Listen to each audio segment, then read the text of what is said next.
Pulling அது எப்படி பண்ணுறது? காலையில் எழுந்ததும் எதுவும் சாப்பிடாமல் இதயம் வளர்த்த வாயில ஊத்தி நல்லா கொப்பளிக்கணும், அப்புறம் அதை துப்பிடணும். இதுதான் ஆயில் புல்லிங்.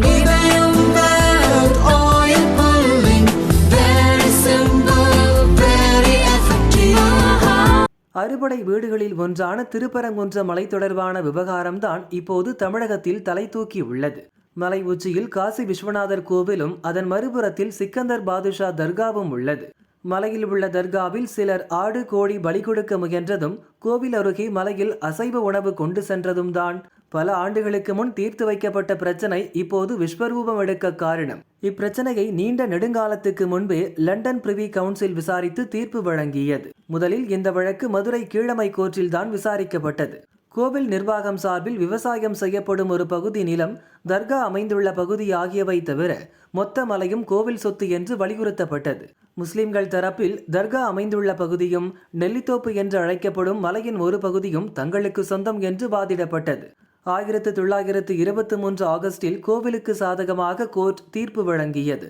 அரசு தரப்பும் இதை ஏற்றுக்கொண்டனர். ஆனால் முஸ்லிம்கள் ஹைகோர்ட்டில் அப்பீல் செய்தனர். 1926இல் ஹைகோர்ட் முஸ்லிம்களின் அப்பீல் மனுவை தள்ளுபடி செய்தது.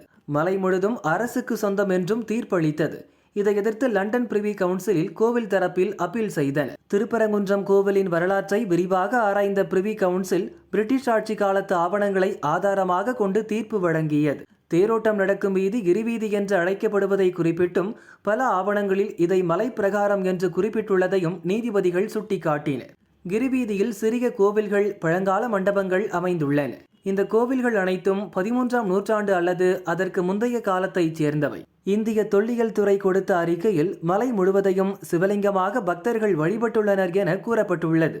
இந்த மலையை சுவாமி மலை என்று அழைத்து வந்ததும் தீர்ப்பில் குறிப்பிடப்பட்டது. கோவில் நிர்வாகத்தினர் 100 ஆண்டுகளுக்கு மேலாக இந்த மலையை சொந்தம் கொண்டாடும் வகையில் பாதுகாத்து பராமரித்து வந்த ஆதாரங்கள் உள்ளன. கோவில் நிர்வாகத்தினர் செய்து கொடுத்த வசதிகள், கட்டுமானங்கள் போன்ற ஆதாரங்களை அடிப்படையாக வைத்தே கீழமை கோர்ட் தீர்ப்பளித்துள்ளது என்றும் பிரிவி கவுன்சில் சுட்டிக்காட்டியது. அதன் அடிப்படையில் மதுரை கீழமை கோர்ட் அளித்த தீர்ப்பை உறுதி செய்வதாகவும் பிரிவி கவுன்சில் 1931இல் விரிவான உத்தரவை பிறப்பித்தது.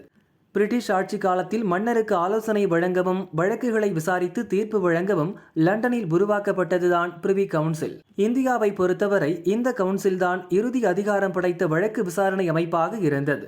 இந்திய நீதிமன்றங்களில் தீர்க்க முடியாத வழக்குகள் பிரிவி கவுன்சிலில் விசாரித்து தீர்ப்பு வழங்கப்பட்டன. அந்த வகையில்தான் திருப்பரங்குன்ற மலை தொடர்பான வழக்கையும் பிரிவி கவுன்சில் விசாரித்து தீர்ப்பளித்தது.